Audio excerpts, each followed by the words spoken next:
Assalamualaikum warahmatullahi wabarakatuh. Ketemu lagi dengan saya Andi Akil. Hari ini kita akan mempelajari materi bunyi dan gelombang bunyi. Gelombang bunyi merupakan gelombang longitudinal karena partikel getarnya searah dengan rambatan gelombang.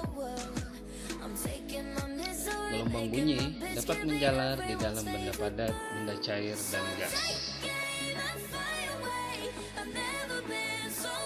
Agar bunyi yang ada dapat didengar dengan baik, maka ada beberapa syarat yang harus terpenuhi, yaitu ada sumber bunyi, ada sat perantara, dan juga ada alat penerima bunyi atau pendengaran.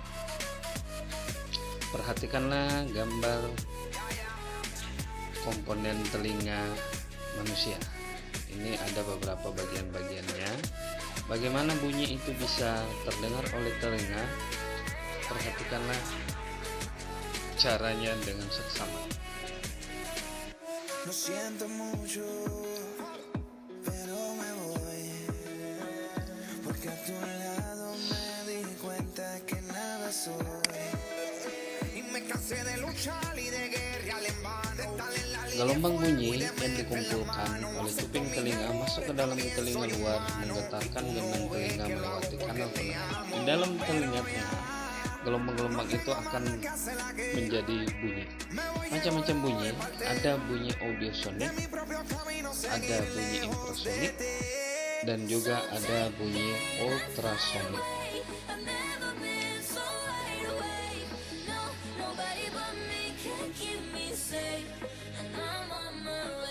Audiosonik itu memiliki frekuensi antara 20 sampai 20 Hz. Ini merupakan frekuensi bunyi yang dapat didengar oleh manusia pada umumnya. Sedangkan infrasonik itu kurang dari 20 Hz, merupakan frekuensi bunyi yang lebih rendah dari 20 Hz atau lebih rendah dari yang didengar oleh manusia. Sedangkan ultrasonik itu lebih dari 20.000 Hz. Ini merupakan frekuensi yang lebih tinggi yang biasanya mampu didengar oleh atau mampu dihasilkan oleh hewan atau bisa didengar dengan baik oleh hewan. Contohnya ada anjing, di mana anjing ini bisa mendengar sampai 40 Hz. Ada kucing yang mampu sampai 60 Hz, dan juga ada lumba-lumba yang mampu mendengar sampai 150 Hz.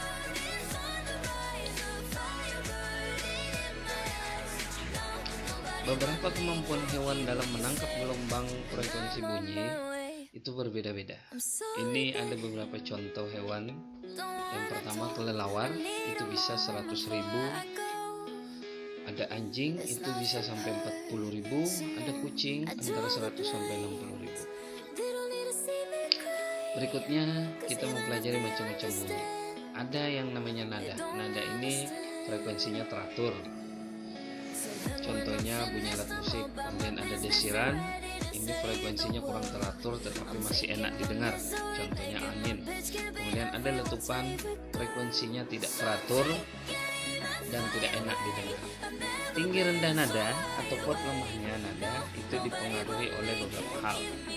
Tinggi rendah nada itu tergantung oleh frekuensinya.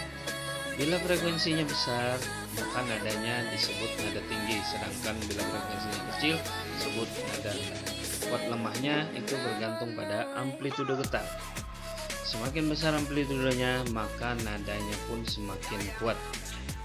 Sebaliknya, semakin kecil amplitudenya, nadanya semakin lemah. Resonansi. Resonansi adalah peristiwa ikut bergetarnya suatu benda karena ada benda lain yang bergetar di sekitarnya. Syaratnya itu harus memiliki frekuensi yang sama antara satu benda dengan benda yang lain. Layangan. Layangan ini lawan dari resonansi. Kalau frekuensinya berbeda, maka akan terjadi pelayangan.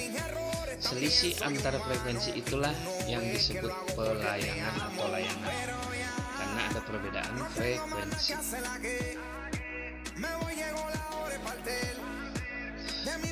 berikutnya kita akan mempelajari tentang efek Doppler. Efek Doppler ini menjelaskan tentang peristiwa bagaimana frekuensi itu bisa terdengar karena ada perbedaan gerak relatif sumber dan pendengar. Jadi besar kecilnya itu tergantung dari gerak sumber dan gerak pendengarnya. Di samping pengaruh gerak sumber dan pendengar, pengaruh angin juga bisa mempengaruhi frekuensi yang didengar, di mana kecepatan angin itu akan mempengaruhi frekuensi yang didengar. Intensitas dan taraf intensitas.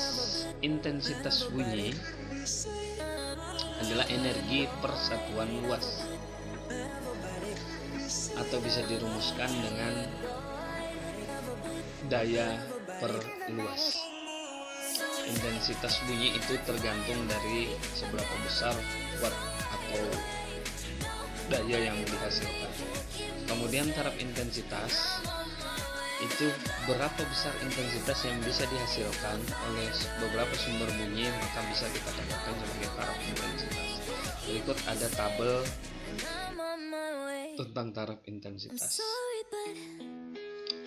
Oke, kita coba ada beberapa contoh soal di sini tentang intensitas dan taraf intensitas. Perhatikan contoh soal berikut.